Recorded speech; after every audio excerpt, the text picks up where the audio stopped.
시청자 여러분, 안녕하십니까? 9월 17일 금요일 JTBC 뉴스 아침엔 시작합니다.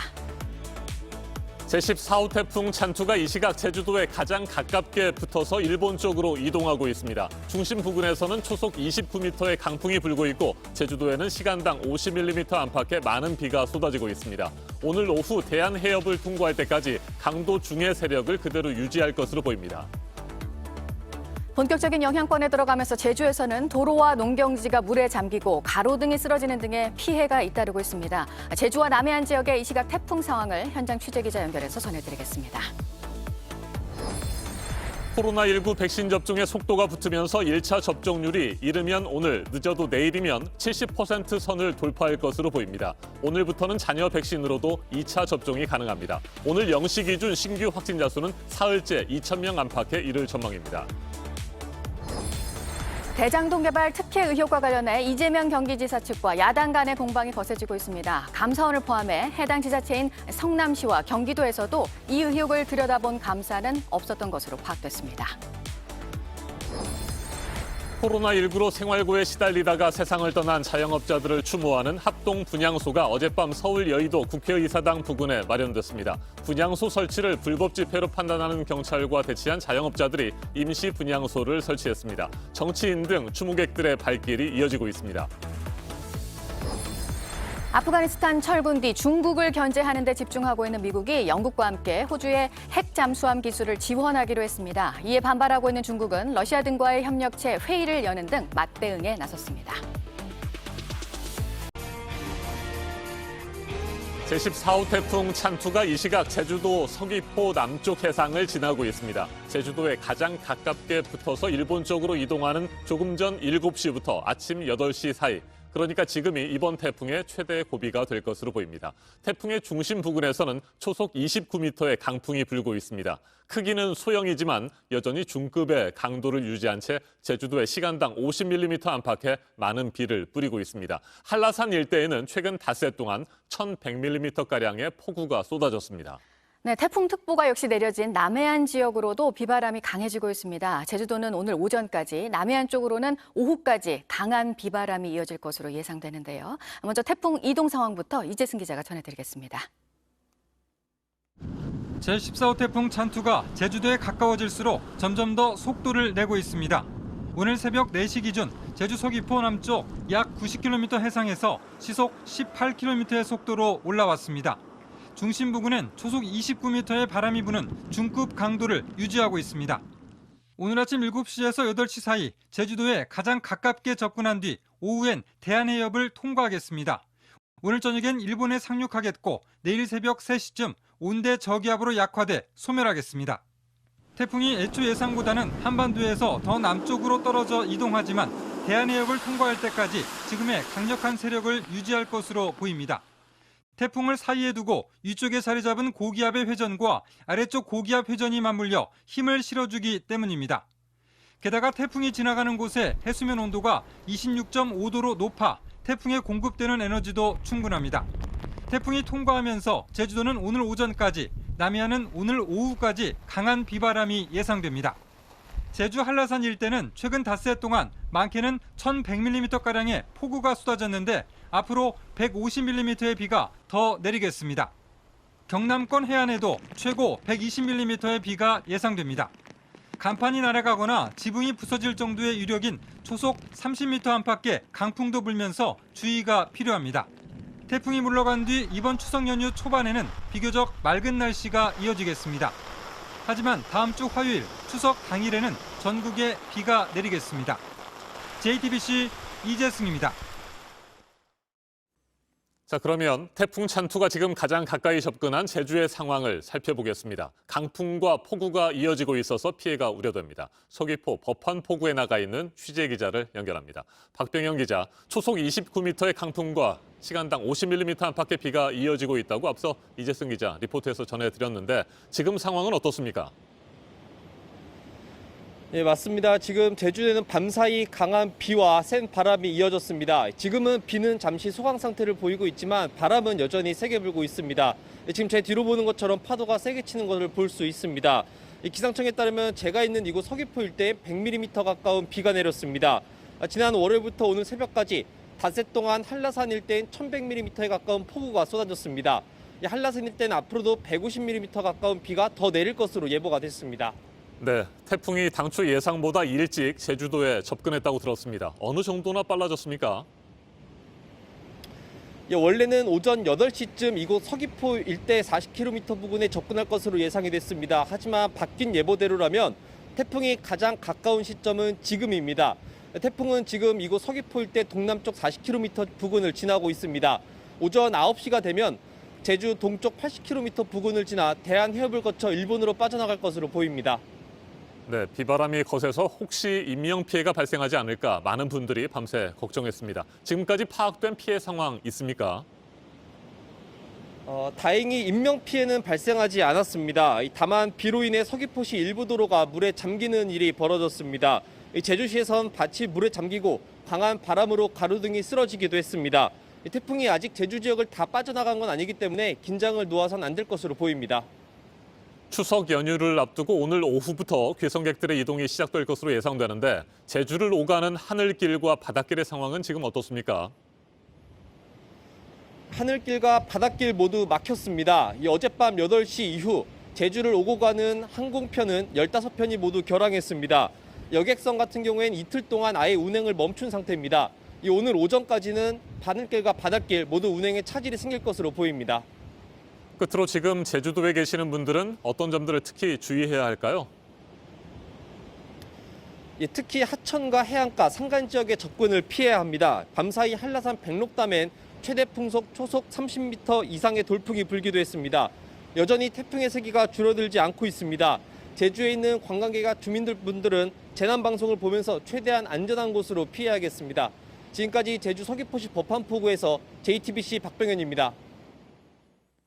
이번에는 남해안으로 가보겠습니다. 태풍 찬투는 이 시각 제주도 남쪽 해상을 지나고 있지만 남해안 지역에도 상당한 영향을 미치고 있습니다. 경남 통영 삼덕항을 연결합니다. 이도성 기자, 지금 통영 지역은 태풍의 길목에 있지는 않습니다.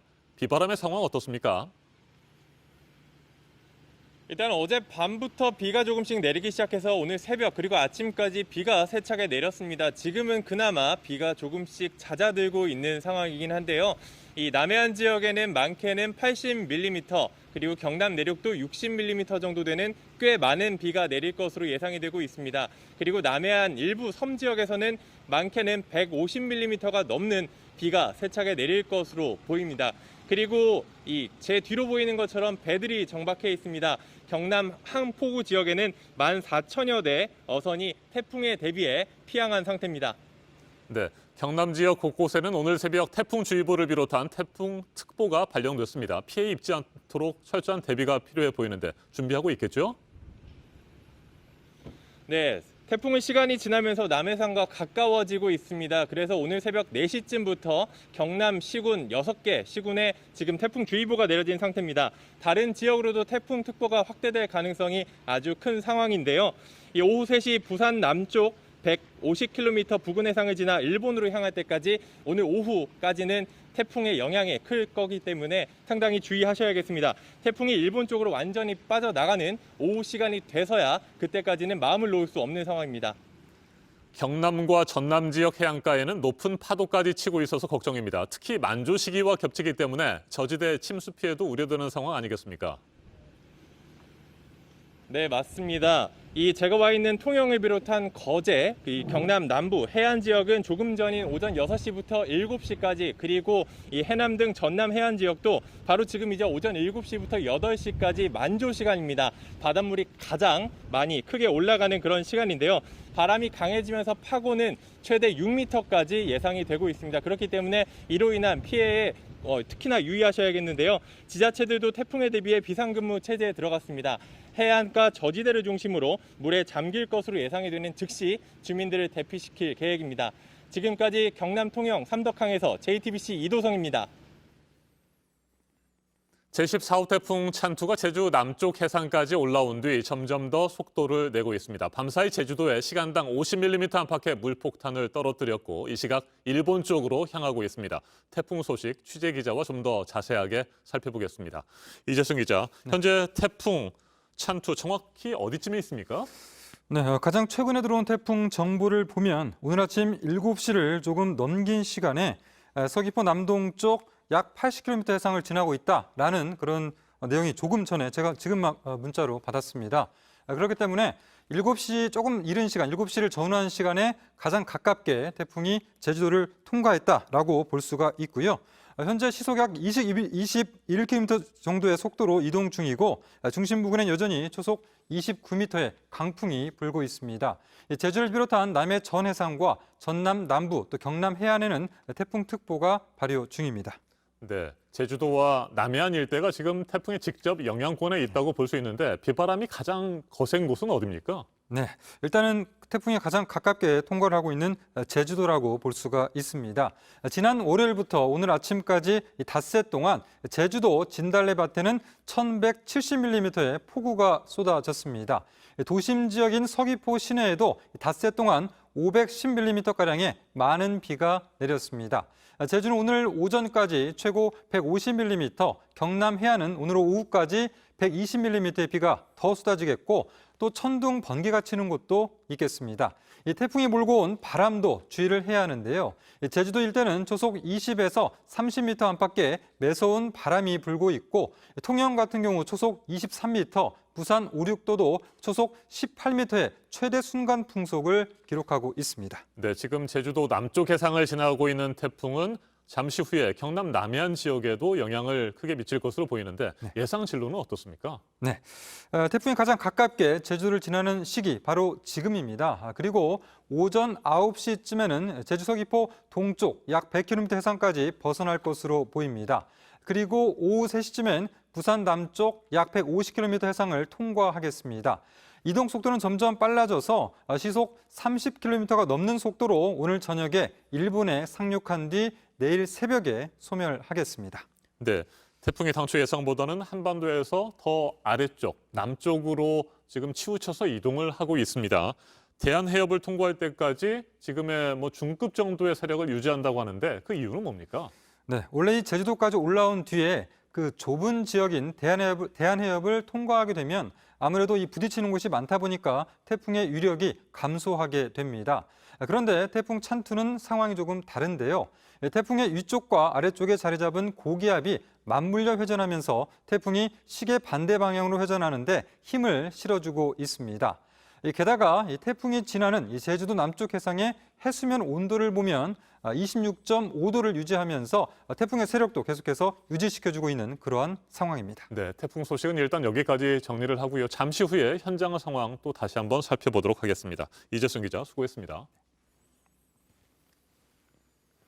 오늘 0시 기준 국내 코로나19 신규 확진자 수는 사흘째 2,000명 안팎에 이를 것으로 보입니다. 어젯밤 9시까지 1,898명이 추가로 확진 판정을 받았습니다. 4차 대유행의 기세가 좀처럼 꺾이지 않고 있는 가운데 추석 연휴를 맞게 됐습니다. 오늘부터 집안에서는 백신 접종을 모두 마치고 2주가 지난 사람 4명을 포함해 최대 8명까지 모일 수 있습니다. 어제 0시 기준 68.1%를 기록했던 백신 1차 접종률은 이르면 오늘, 늦어도 내일이면 70% 선을 돌파할 것으로 전망되는데 오늘부터 2차 접종도 자녀 백신으로 맞을 수 있습니다. 최승훈 기자가 보도합니다. 자녀 백신을 찾아 예약하는 화면입니다. 노란색이나 빨간색, 초록색 숫자가 곳곳에 보입니다. 백신이 남아있다는 겁니다. 하지만 모두 1차 접종을 원하는 사람만 맞을 수 있습니다. 부모님이 추석 전에 맞고 싶어 하셨는데 자녀 백신은 2차 접종이 안 된다고 해가지고 그런 부분에 좀 답답한 한 부분이 있었어요. 오늘부터는 바뀝니다. 2차 접종도 자녀 백신으로 맞을 수 있습니다. 네이버나 카카오톡에서 예약하거나 병원에 전화를 걸어 예비 명단에 이름을 올리면 됩니다. 접종 간격도 줄어듭니다. 화이자 백신은 3주, 모더나와 아스트라제네카 백신은 4주 만에 맞을 수 있습니다. 간격이 많게는 절반으로 주는 겁니다. 1차 접종을 받은 병원이 아니어도 자녀 백신이 있다면 어디서든 맞을 수 있습니다. 다만 화이자나 모더나 백신은 자녀 백신을 잡은 경우에만 기간을 당길 수 있습니다. 그렇지 않으면 원래 잡힌 일정대로 맞아야 합니다. 하지만 아스트라제네카 백신은 자녀 백신을 잡지 않아도 됩니다. 사전 예약 누리집에서 예약을 4에서 12주 범위 안에 바꿀 수 있습니다. 2차 접종률을 최대한 빨리 70%까지 끌어올리기 위한 겁니다. 2차 접종 완료를 보다 신속하게 하기 위해서 허가 범위 내에서 접종 간격을 단축할 수 있도록 함과 동시에 백신을 활용해서 최대한 많은 대상자를 접종을 할 수 있도록. 아직 예약하지 않은 18살에서 49살 청장년층을 위한 마지막 접종도 시작합니다. 500만 명쯤 됩니다. 오는 18일 밤 8시부터 예약을 받고 다음 달 1일부터 접종합니다. 정부는 이들을 의무적으로 접종시키기보다는 백신을 맞은 사람에게 유인책을 더 주는 방법으로 접종률을 높이겠다고 밝혔습니다. JTBC 최승훈입니다. 고발 사주 의혹에 대해서 이 고발장이 국민의힘에 전달된 경로와 관련한 소식 저희가 잇따라 전해드리고 있습니다. 제보자 조성은 씨가 수사기관에 제출한 USB 자료 전체를 저희 취재진이 분석을 해봤는데요. 여기에는 고발장을 당에 전달했다고 적은 조 씨의 메모 파일도 있었습니다. 최수연 기자입니다. 조성은 씨가 검찰과 공수처에 제출한 전체 자료입니다. 마지막에 메모 형태의 캡처된 사진 파일이 2개 있습니다. 주요 내용이란 제목으로 조 씨가 직접 작성한 글입니다. 고발 사주 의혹과 관련해 사실관계, 주요 내용, 판단 내용으로 일목요연하게 정리돼 있습니다. 문서 내용을 보니 찍힌 날짜가 8월 12일 오후 1시 32분과 41분입니다. 박지원 국정원장과 8월 11일 만나고 이튿날 만들어진 겁니다. 조 씨는 박 원장과 만난 직후 내용을 정리한 이유에 대해 언제 언론에 보도될지 모르는 상황에서 수사 등에 대비해 작성했다고 말했습니다. 박 원장과 사안에 대해 논의한 적이 없다는 기존 입장을 거듭 강조했습니다. 눈에 띄는 건 사실관계 중 3번째 항목입니다. 김웅 의원에게 받은 고발장 등의 자료를 당시 미래통합당 선거대책위원회 법률지원단장 등에 전달했다고 쓰여 있습니다. 조 씨는 앞서 당에 전달한 적 없다고 주장한 바 있습니다. 선거 기간 이후에도 얼마든지 당에서 고발 처리를 할 수 있다고 생각해서 제 판단으로 이제 그 부분은 적절하지 않구나 하고 했었습니다. 하지만 수사에 대비해 사실관계를 정리하면서 당에 전달했다고 적은 겁니다. 조 씨는 JTBC와의 통화에서 선거대책위원회 회의에서 당에 고발장이 왔는데 어떻게 해야 되는지 간단히 보고했다고 말했습니다. 또 법률지원단에 상의해보라고 하길래 법률지원단 변호사에게 구두로 말한 적은 있다며 고발장 자체는 전달한 적이 없다고 주장했습니다. 하지만 당시 법률지원단 관계자는 고발과 관련해 조 씨에게 들은 것도 받은 것도 없다고 했습니다. 다만 조 씨가 당에 관련 내용을 전했다고 한 만큼 손준성 보냄으로 돼 있는 최강욱 고발장과 실제 당이 제출한 고발장과의 연관성을 밝혀내기 위한 국민의힘 자체 조사에도 영향을 끼칠 전망입니다. JTBC 최수연입니다. 대장동 개발 특혜 의혹과 관련해서는 야당에서 국정조사와 특검 수사를 언급하면서 이재명 경기지사를 겨냥하고 있고요. 이재명 지사 측에서는 적극 반박을 하고 있는 상황입니다. 이 특혜 의혹을 들여다본 감사 결과가 있었는지 확인을 해봤습니다. 감사원에서도 또 해당 지자체인 성남시와 경기도 어디에도 없었습니다. 김소연 기자입니다. 국회 대정부 질문까지 옮겨붙은 대장동 개발 특혜 의혹. 11만 5,345%. 저런 수익률이 과연 가능하냐? 조금 상식적이지는 않다. 국민의힘 의원들의 잇따른 감사 요구에 김부겸 총리는 기존의 감사 결과를 살펴보겠다고 했습니다. 지금 총리실과 빨리 중앙정부에서 이런 부분에서 감사를 하고 몇 차례 벌써 감사도 하고 수사도 했다는 거 아니에요. 이제 감사 결과나 이런 것이 있는지 이런 것부터 한번 점검을 해보겠습니다. 이재명 지사도 감사에 시달려온 자신과는 무관하다고 선을 그었습니다. 성남시장으로서 매일 수사, 감사, 조사에 시달리던 제가 이 불법 이익을 취하는 거 꿈도 꿀 수 없습니다. 하지만 취재 결과 감사원은 물론 해당 지자체인 성남시와 경기도에서 대장동 개발 특혜 의혹을 들여다본 감사는 없었습니다. 한 성남시 관계자는 우리가 하면 내부 감사인데 그런 감사를 했겠느냐고 말했습니다. 다만 성남시는 개발이 추진된 2014년 이후 사업을 맡았던 성남도시개발공사에 대한 종합감사를 3차례 벌였습니다. 공개된 감사 결과에 대장동 개발이 언급되긴 합니다. 가장 최근 감사인 2019년엔 대장동 주거단지 개발로 성공적 지역균형 발전과 지역경제 활성화에 노력하고 있다는 총평이 담겼습니다. 공사가 대장개발 추진과 시행사인 성남의뜰 지분이익으로 2015년 이후 4년 연속 흑자를 냈다고도 돼 있습니다. 하지만 지분 50%를 가진 공사가 1,830억 원을 배당받는 동안 단 1%의 지분을 가진 화천대유는 557억 원을 배당받았고 관계사까지 포함하면 배당금만 4천억 원이 넘습니다.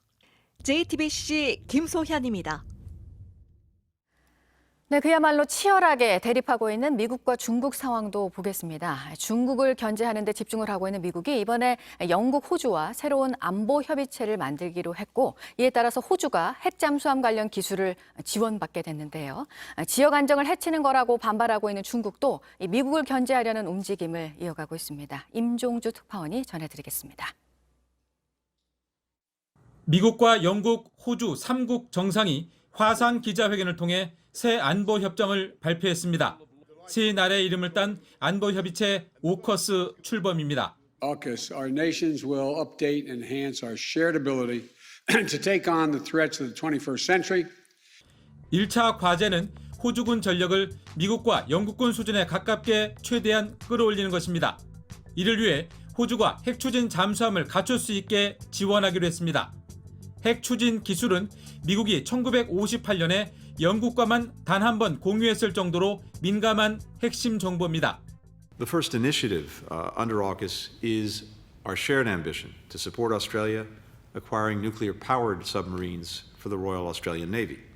미국의 오랜 동맹인 호주의 전력 증강은 사실상 인도태평양 지역에서의 중국 봉쇄를 겨냥한 것입니다. 3국은 잠수함의 핵무기 무장은 없을 것이라고 선을 그었지만 중국은 민감하게 반응했습니다. 자오리젠 외교부 대변인은 핵 잠수함 협력은 지역 평화와 안정을 심각하게 훼손하는 행위라고 맹비난했습니다. 핵 추진 잠수함 개발 의지를 밝혀온 한국과의 형평성 논란도 불거질 것으로 보입니다. 프랑스는 호주가 기존 재래식 잠수함 도입 계약을 파기하자 미국도 함께 겨냥해 뒤통수를 맞았다며 반발하고 있습니다. 워싱턴에서 JTBC 임종주입니다. 이번에는 오늘 아침 체크해봐야 할 뉴스들을 분야별로 살펴보겠습니다. 먼저 정치 분야입니다. 한국과 일본 외교당국이 어제 도쿄에서 국장급 협의를 갖고 양국 주요 현안들을 논의했습니다. 이상열 외교부 아시아태평양 국장과 후나코시 타케이로 외무성 아시아 대양주 국장이 3개월 만에 만났습니다. 한반도 평화 프로세스의 진전을 위한 협력에는 공감대를 형성했지만 강제징용과 위안부 피해자 배상 판결 등 과거사 문제에 대해서는 별다른 진전을 이루지 못했습니다. 경기도 용인시장 재직 시절 주택건설 시행사에 인허가 편의를 제공하고 부당 이익을 얻은 혐의를 받고 있는 국민의힘 정찬민 의원에 대해 검찰이 구속영장을 청구했습니다. 현역 의원에 대한 구속영장을 집행하려면 국회 표결을 거쳐 동의를 얻어야 됩니다. 지금까지 21대 국회에서는 더불어민주당 정정순 의원, 무소속 이상직 의원이 구속됐습니다. 이기택 대법관이 6년의 임기를 마무리하고 어제 법원을 떠났습니다. 코로나19 확산에 대한 우려로 별도의 퇴임식은 열리지 않았습니다. 어제 국회 본회의에서는 이기택 대법관의 후임인 오경미 후보자에 대한 임명 동의안이 통과됐습니다. 이로써 여성 대법관은 역대 최다인 4명으로 늘었습니다.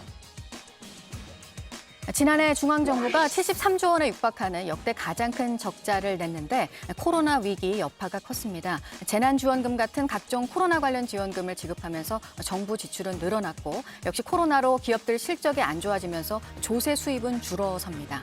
2019년 적자폭과 비교하면 2배 가까이 늘었습니다. 강릉 유천지구 택지개발 사업 투기 혐의를 받고 있는 LH 영동사업단 직원 2명 가운데 1명이 구속이 됐습니다. 내부 정보를 이용해서 LH가 소유한 토지를 수의계약으로 매입한 뒤 팔아서 6억 원가량의 시세 차익을 거둔 혐의를 받고 있습니다. 임금 협약이 늦게 체결돼서 나중에 소급 지급된 임금도 통상 임금에 해당한다는 대법원 판단이 나왔는데요. 고래 소속 노동자들이 낸 소송 상고심에서 노동자들의 손을 들어준 원심이 확정이 됐습니다. 대법원은 임금 인상 소급분이 인상 전의 기본급과 수당 등과 성격이 다르다고 보기 어렵다고 판단했습니다. 계속해서 사회 분야 뉴스입니다. 오늘 새벽 5시 30분 충남 태안군 부근에서 규모 2.2의 지진이 발생했습니다. 진앙은 태안군 서남 서쪽 16km 떨어진 지역으로 분석됐습니다. 기상청은 건물 위층에 있는 사람 일부가 느낄 수 있는 진도 2의 진동이 있었지만 피해는 없는 것으로 보고 있습니다. 어제 오후 6시쯤 광주광역시의 한 아파트에서 60대 여성의 시신이 발견돼 경찰이 수사에 나섰습니다. 사망한 지 오래된 듯 심하게 부패한 상태였는데 시신이 묶여 있었던 것으로 봐서 타살 가능성에 무게가 실리고 있습니다. 서울시가 오늘부터 무허가 유흥시설을 이용한 고객에 대해서도 최대 벌금 300만 원의 형사처벌이 가능하도록 감염병 예방법에 따른 집합금지 조치 고시를 개정했습니다. 그동안 무허가 유흥시설의 경우 업주와 접객관은 형사처벌 대상이었지만 고객에게는 10만 원 이하의 과태료 처분만 내려져 처벌이 가볍다는 지적이 많았습니다. 카카오 엔터테인먼트의 웹소설 저작권 갑질 혐의를 공정거래위원회가 포착하고 제재 절차에 들어갔습니다. 우월적 지위를 이용해서 웹소설 공모전 참가자들에게서 저작권을 일방적으로 가져왔다는 혐의에 대해서로 본사에서 어제 현장 조사가 진행이 됐습니다. 중국 고대 청동기 유물 전시회가 국립중앙박물관에서 열리고 있는데요. 세계적인 청동기 소장 기관인 중국 상하이 박물관의 소장품 60여 점을 선보입니다. 전시는 11월 중순까지 이어집니다. 청주국제무용제가 오늘 열리는데요. 각국의 문화를 교류하는 창작무용제로 문화도시 선정을 기념하는 행사이기도 합니다. 우리나라와 중국 무용팀의 공연이 이어질 예정입니다. 언론중재법 개정안을 두고 여야 간의 논의가 이어지고 있는데요. 오는 27일 국회 본회의 상정을 앞두고 여야협의체 회의가 오늘도 있습니다. 이 자리에서 그간의 입장을 정리해서 결과가 각 당 지도부에 보고가 될 예정입니다. 이명박 정부 시절 정치 공작을 한 혐의를 받는 원세훈 전 국정원장에 대해서 파기환송심 선고가 오늘 나옵니다. 1심에서는 대부분의 혐의가 유죄로 인정돼서 징역 7년이 선고됐고 2심에서는 직권남용 혐의에 대해서 무죄 판단이 나왔는데 대법원이 직권남용 혐의를 유죄 취지로 파기환송했습니다. 검찰은 징역 15년을 구형했습니다. 이스타항공이 오늘 법원에 회사 정상화 방안이 담긴 계획안을 냅니다. 제출 기한에서 2달가량이 늦어졌습니다. 이스타항공은 회생 계획안을 바탕으로 채권 변제 절차를 진행하는 동시에 운항 재개에도 속도를 낸다는 계획입니다. 분야별 뉴스들 체크해드렸습니다.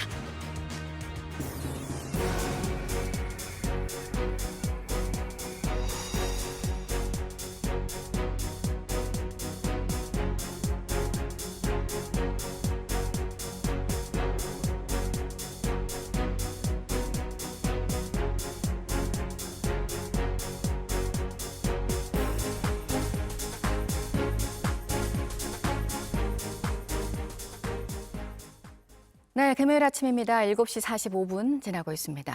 전 세계 코로나 확진자 수가 지난주에 줄었다고 전해드리긴 했는데 이 상황이 바뀐 걸로는 당연히 볼 수가 없고요. 각 나라들의 각종 대응 조치들 여전히 나오고 있습니다. 특히 겨울이 다가오고 있어서 대책을 내놓는 나라들이 있는데요. 보도국 연결해서 알아보겠습니다. 강버들 기자, 이탈리아에서 나온 조치가 있네요. 네, 공공과 민간 영역을 불문하고 출근할 때 그린패스라고 하는 증명서를 반드시 가지고 가야 한다는 건데요. 백신을 맞았거나 검사 결과 음성이 나온 사람에게 발급되는 증명서입니다. 다음 달 15일부터 시행될 이 조치에 따르면 이 그린패스를 안 가져가면 무단결근 처리가 되고요. 증명서 없이 사업장에 드나들면 최고 207만 원의 과태료를 내야 합니다. 찬반 논란에도 이탈리아 정부가 이를 강제하기로 한 건 코로나 재유행이 예상되는 겨울 전에 백신 접종률을 끌어올리기 위해서입니다. 백신 접종 의무화도 잇따르고 있습니다. 프랑스가 7월부터 예고한 대로 현지 시간 16일 보건업계 종사자들에게 조치를 시작했는데요. 의무 접종 대상 270만 명 중 한 번도 백신을 맞지 않은 3천여 명이 직무정지 통보를 받았습니다. 네, 다음 주에 유엔 총회가 열립니다. 2년 만에 얼굴을 마주하고 회의를 여는 거라서 뉴욕시의 입장은 백신을 꼭 맞아야 회의장에 들어갈 수 있다는 건데 유엔 측에서는 이게 어렵다는 거죠? 네, 각국 정상들에게 백신 접종 여부를 확인하는 건 아무래도 보안상의 이유나 나라마다 다른 백신 보급 상황 때문에 쉽지가 않다는 겁니다. 유엔 사무총장 이야기 들어보시겠습니다. Of course, we as Secretariat cannot tell a head of state if he's not vaccinated that he cannot enter the United Nations. This also must be understood. 뉴욕시가 유엔 국제회의장에 드나드는 사람들은 백신 접종 사실을 증명해야 한다고 한 게 알려진 이후에 실제로 러시아 측이 차별이라면서 반발하는 서한을 유엔에 보내기도 했습니다. 브라질 보우소나루 대통령도 총회에는 가는데 백신은 안 맞을 거라는 입장입니다. 유엔 국제회의장이 뉴욕에 있긴 하지만 미국 법의 적용을 받지 않는 곳이기 때문에 어떤 식으로 상황이 정리될지는 지켜봐야 할 것 같고요. 일단 뉴욕시는 국제회의장 밖에 접종센터를 차려서 각국 외교관들에게도 백신을 제공하기로 했습니다. 네, 그리고 그 접종 효과를 높이려고 더 백신을 맞는 그 부스터샷에 대해서는 회의론이 잇따라 나오고 있습니다. 미국의 결정이 이제 내일 나오는 거죠? 네, 미국 식품의약국 자문단이 현지 시간 17일 회의를 열고 화이자 3차 접종 승인을 권고할지에 대해 표결합니다. 필요성과 효과에 대한 의견이 갈려서 결과는 예측하기 어려운 상황입니다. 세 번째 백신이 반드시 필요한 사람이 누구인지 또 언제쯤 3차 접종을 하는 게 적절할지 논쟁이 있을 것으로 보입니다. 이미 3차 접종을 시작한 나라들은 대상을 확대하고 있습니다. 영국이 50대 이상 연령층에 이어서 보건 종사자들에 대한 3차 접종을 어제부터 시작했고요. 이스라엘은 12살 이상에게 3차 접종을 실시하고 있습니다. 지금까지 아침엔 지금 JTBC 강보들입니다. 네, 코로나 때문에 생활이 어려워지면서 결국 세상을 떠난 자영업자들을 위해서 합동 분향소가 국회의사당 근처에 마련이 됐습니다. 경찰과 대치 끝에 임시로 설치가 됐는데 내일 밤까지 운영이 됩니다. 최수연 기자가 전해드립니다. 재단은 비닐을 쌓아 만들었고 향초는 일회용 커피잔에 꽂았습니다. 영정 대신 근조 대한민국 소상공인 자영업자라고 적힌 팻말이 놓였습니다. 어제 저녁 9시 30분이 넘어 자영업자를 위한 간이 분향소가 설치됐습니다. 설치를 시도한 지 약 7시간 만입니다. 이제는 살려달라는 말밖에는 할 수 없는 이 자영업자들의 심정을 국민들께서도 좀 알아주셨으면 좋겠습니다. 설치하는 과정에서 정치권 인사들이 와서 중재에 나서고 방역은 효과적으로 하되 우리 자영업자에게 특별한 희생을 이렇게 무책임하게 더 이상 강요해서는 안 된다고 생각합니다. 국회의원들 다 오셔가지고 여기서 분양해야 되고 대선 주자들도 다 오셔야 되고 자영업자 등 시민들의 조문이 이어졌습니다. 자영업자 비상대책위는 어제 낮 2시부터 분향소를 설치하려 했지만 경찰이 제지에 나서면서 막혔습니다. 경찰은 분향소를 2명 이상이 공동 목적을 가지고 의사표현을 하는 집회로 판단했습니다. 서울시의 집회금지 방침에 따라 분향소 설치를 허가할 수 없다는 겁니다. 자영업비대위는 실태조사 결과 코로나19가 확산하며 생활고에 시달려 극단적인 선택을 한 자영업자가 최소 22명으로 파악됐다고 밝혔습니다. 시민사회단체들은 당장 임대료 부담이라도 줄여주는 게 시급하다고 말합니다. 그리고 자영업자 입장에서는 고정비 중에서 임대료 부담이 가장 큰데요. 착한 임대인 운동 이외에 정부의 대책은 전혀 없습니다. 자영업자 비대위는 임시로 설치된 분향소를 내일 밤까지 운영하기로 하고 정부의 신속한 방역 정책 전환을 계속 요구하기로 했습니다. JTBC 최수연입니다. 제14호 태풍 찬투의 상황 다시 살펴보겠습니다. 아침 7시부터 8시 사이, 그러니까 지금 바로 이 시각이 최대 고비가 될 것으로 예상됐는데 제주도 서귀포시 법한포구를 먼저 연결합니다. 박병현 기자, 지금도 강풍과 폭우가 이어지고 있습니까? 예, 제가 있는 이곳 제주 서귀포시는 제주에서도 태풍과 가장 가까운 곳입니다. 밤사이 비가 많이 내렸지만 지금 비는 그쳤습니다. 다만 바람은 굉장히 세게 불고 있는 상황입니다. 이곳 서귀포에는 어젯밤부터 지금까지 100mm 가까운 비가 내렸습니다. 한라산 일대엔 이번 한 주 동안 내린 비만 1100mm 가까이 될 것으로 보입니다. 이 태풍은 현재 서귀포시에서 동남쪽으로 40km 부근에서 이동 중입니다. 오전 9시쯤엔 서귀포 동쪽으로 약 80km 지점을 지나 대한 해협을 거쳐 일본으로 빠져나갈 것으로 보입니다. 제주 지역엔 오늘 오후까지 비가 계속 예보돼 있긴 합니다. 항공편과 여객선 운항은 모두 지금 멈춘 상태입니다. 제주에 있는 주민과 관광객들은 태풍이 빠져나갈 때까지 최대한 안전한 지역으로 피해야 할 것으로 보입니다. 지금까지 제주 서귀포시 법한포구에서 JTBC 박병현입니다. 남해안 지역도 제주도와 함께 태풍의 직접 영향권에 들어 있습니다. 이번에는 경남 통영 삼덕항을 연결합니다. 이도성 기자, 비바람이 점점 더 강해지면서 남해안 지역도 태풍 피해가 우려되고 있습니다. 지금 상황은 어떤지요? 네, 제가 있는 곳이 경남 통영의 삼덕항입니다. 지금 태풍이 다가오고 있다는 게 몸으로 느껴지고 있는데요. 비는 조금 잦아들었지만 강한 바람이 계속해서 불고 있습니다. 이 통영을 비롯해 경남 지역 항구와 포구에는 태풍에 대비해 14,000여 개의 어선이 대피해 있는 상황입니다. 오늘 하루 종일 남해안에는 최대 80mm, 일부 섬 지역에서는 150mm가 넘는 비가 내릴 것으로 예상이 되고 있습니다. 새벽 4시쯤부터 이곳 통영과 거제 등 경남 6개 시군에 태풍주의보가 내려졌고 다른 지역으로도 태풍특보가 점차 확대될 것으로 보입니다. 바람까지 계속 강해지면서 파도 높이가 최대 6m까지 높아질 것으로 보이는데 만조 시간과 겹치기 때문에 해안가 저지대에 계신 분들은 혹시 모를 침수 피해에 대비하셔야겠습니다. 지금까지 경남 통영 삼덕항에서 JTBC 이도성입니다. 제14호 태풍 찬투가 빠른 속도로 제주 남쪽 해상을 지나 일본 쪽으로 향하고 있습니다. 이 시각 제주도에 가장 가깝게 붙어서 이동하고 있습니다. 제주도와 부산 등 남해안 일대에도 태풍 특보가 확대됐습니다. 방기성 K웨더 예보센터장 자리 함께했습니다.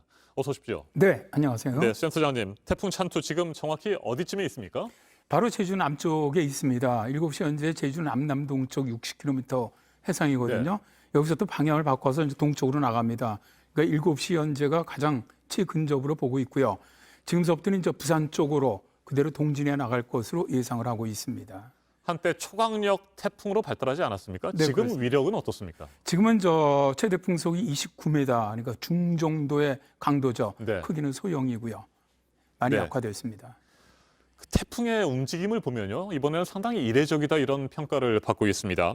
북상을 하다가 중국 상하이 부근에서 한때 정체되기도 했었고 역방향으로 움직였고 또 예상보다 더 남쪽으로 치우쳐서 일본을 향하고 있습니다. 이거 어떻게 분석을 해야 될까요? 일단 뭐 최근에 들어서 이제 지구온난화로 인해서 우리가 전혀 보지 못하던 이런 현상들이 발생을 하고 있는데 대개 가을 태풍 같은 경우는 이 제트 기류에 따라서 이동을 해나가기 때문에 네. 이렇게 그 이상 진로를 보이는 경우가 거의 없습니다. 대개 여름 태풍은 있거든요. 그래서 대개 이런 게 많이 발생하는 게 이제 가장 많은 것이 이제 후지와라 효과라고 해서 두 개의 태풍이 서로 간섭할 때 이런 게 발생을 하는데 이번엔 저 두 개의 태풍이 아닌 상태에서 사실 상당히 이상한 진로를 그렸단 말입니다. 올라가다가 다시 내려왔다 꺾어져 갖고 올라오는 이거는 이제 지난주서부터 우리나라 쪽으로 그러니까 태풍의 동쪽이죠. 동쪽으로 지상서부터 상층까지 상당히 강한 고기압이 버티고 있었습니다. 그러니까 블락킹을 해준 거죠. 못 들어오게. 그러니까 태풍 자체가 필리핀 동쪽에서 이 타이완을 거쳐서 올라오면 상하이 쪽으로 올라오면서 원래는 저 25도나 30도 올라오면은 동진을 해야 되거든요. 방향을 바꿔야 되는데 바꾸질 못한 게 동쪽에서 막아주는 블로킹 벽에 막힌 겁니다. 근데 올라가다 보니까 상하이 쪽에서는 또 차가운 공기가 북쪽에서 내려오고 있단 말입니다. 이 태풍이 올라가지를 못하는 거예요. 그러니까 가지도 못하고 동쪽으로 나오지도 못하니까 이게 이 자체에서 계속 좀 이상한 진로를 그린 거죠. 이틀 동안. 그러다가 이 상층 이 블로킹된 그 고기압 자체가 어제 저녁부터 빠지기 시작했습니다. 동쪽으로. 네. 빠지니까 그 후면은 상층 기압골이 들어오거든요. 기압골과 관련된 제트 기류가 따라 내려오니까 당연히 이제 그때서부터는 이제 동쪽으로 어제 저녁부터 움직이기 시작을 하면서 이제 통상적으로 이제 그대로 빠져나가는 형태로 바뀐 것이죠. 네, 중심 부근에서 초속 29m의 강풍이 불고 있는 것도 우려스럽지만 비를 굉장히 많이 뿌리고 있습니다. 특히 한라산 일대 1,100mm의 비가 최근 닷새 동안에 쏟아졌습니다. 네, 이제 이 태풍의 직접적인 영향보다는 이제 간접적인 영향으로 한 600mm 이상 내렸고요. 네. 그다음에 이제 태풍의 영향을 받기 시작하면서부터 이제 한 500mm 정도 백록담이라든가 뭐 이런 쪽으로 이제 제주의 산악 쪽이죠. 이런 쪽으로 내렸는데 평지 쪽도 뭐 500mm 이상 내렸으니까 좀 엄청난 강수량을 보였다고 할 수가 있고요. 태풍 자체는 크기는 작습니다. 위성에서도 보시면 중심부에 강한 비구름대 폭은 굉장히 작고요. 그렇지만 일단 그 주위에 퍼져 있는 비구름대 세력도 약하지가 않기 때문에 지금 뭐 호남 내륙 쪽에 들어와 있는 것도 시간당 한 30mm 내리는 곳도 있습니다. 그래서 어느 쪽에 이 효율이 바르면 태풍은 일정하게 비가 오는 곳이 아니고 한 차례 이렇게 웨이브가 들어오는 지역에 비가 많이 내리기 때문에 그럴 때는 비가 상당히 많이 내릴 수가 있습니다. 그래서 태풍이 완전히 지나가기 전까지는 바람이라든가 뭐 이런 비 여기에 대한 대비는 계속 해야 할 것으로 보고 있습니다. 네, 비교적 빠른 속도로 대한 해협을 거쳐서 일본 쪽으로 향하게 될 텐데 언제까지 주의를 해야 됩니까?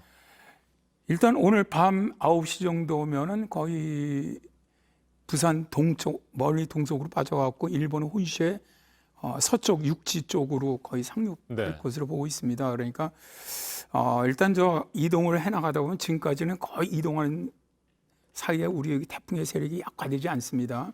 지금 해상 쪽의 해수 온도도 높고 그렇기 때문에 그렇지만 부산 정도 넘어가면 그때부터는 저 규슈라든가 혼슈에 태풍이 부딪히기 때문에 급격히 약화될 것으로 보고 있고요. 현재도 뭐 내일 새벽이면은 이제 온대성 저기압으로 약화될 것으로 보고 있기 때문에 오늘 밤까지만 특히 제일 늦게 회복되는 경남 동해안 지역하고 주로 부산 인근 지역들은 오늘 밤 늦게까지는 계속 주의해야 할 것으로 보고 있습니다. 네. 올가을 추가 태풍은 어떻게 예상하고 계세요? 뭐 지금 또 15호가 만들어졌다거나 뭐 그런 상황은 아닙니까? 일단 만들어졌는데 이번 15호 만들어지는 건 우리 쪽으로 오지는 않을 것 같고요. 네. 다만 이제 16호가 만들어지면 어떨 것이냐인데 사실 이건 어렵습니다. 어려운데 문제는 뭐냐면은 북태평양 고기압축 자체가 이번에 태풍이 빠져나가는데도 계속 우리나라 근처로 버티고 있습니다. 그러니까 예년 가을하고 틀립니다. 이럴 경우는 태풍이 만일 다시 하나가 만들어진다면 10월 태풍도 가능성이 있다는 것이죠. 그러니까 2013년, 14년에 이제 우리가 10월 태풍도 경험을 했었는데 그럴 가능성이 전혀 없다고 말씀을 드리긴 좀 어렵고요. 현재 기압 배치라면은 10월 태풍 가능성도 하나 정도는 10월까지 사이에 가능성이 있다라고 봅니다. 알겠습니다. 추가적으로 태풍이 하나 정도 더 한반도에 영향을 미칠 수 있으니까 대비를 해야 되겠고요. 14호 태풍 찬투는 오늘 밤까지는 비바람 피해에 대해서 주의를 하고 주변을 좀 잘 살펴야 될 것 같습니다. 여기까지 듣겠습니다. 방기성 K웨더 예보센터장이었습니다. 말씀 잘 들었습니다. 네, 감사합니다.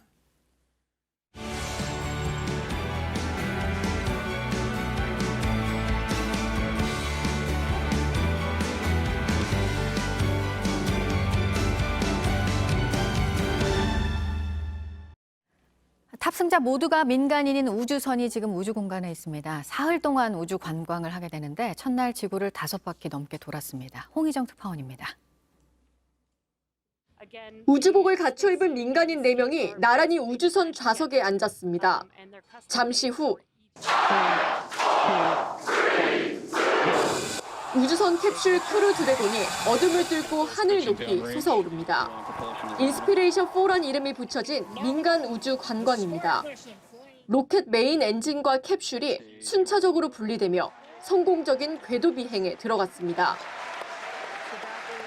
탑승객들 사이로 인형 하나가 둥실 떠오릅니다. 안전띠를 차고 있는 탑승객들 대신 인형이 떠오르면서 우주선이 무중력 상태가 됐음을 알려줍니다. We can see the zero-G interfere floating around. And it looks like it is a little golden retriever. 우주선에 장착된 돔 모양의 투명 유리창, 큐폴라에서 내려다본 사진도 전송됐습니다. 스페이스X가 설정한 이번 여행의 목표 고도는 575km, 국제 우주 정거장보다 160km 높습니다. 음속의 22배인 시속 27,359km 속도로 1시간 30분마다 한 번씩 지구를 돌며 사흘간 여행하게 됩니다. 첫날 밤 잠에 들기 전 지구를 5바퀴 반 돈 것으로 확인됐습니다. 스페이스X는 인스피레이션4 멤버들이 모두 건강하고 편안한 상태며 2-3끼 식사를 즐겼다고 전했습니다. 궤도 비행을 마친 우주선은 현지 시간 18일 플로리다 인근 대서양 바다로 귀환할 예정입니다. 로스앤젤레스에서 JTBC 홍희정입니다. 이상으로 JTBC 뉴스 아침엔 금요일 순서 모두 마치겠습니다. 추석 연휴 잘 보내시고요. 저희는 다음 주 목요일 아침 7시 20분에 다시 찾아뵙겠습니다. 네, 건강하게 연휴 보내시기 바랍니다. 고맙습니다.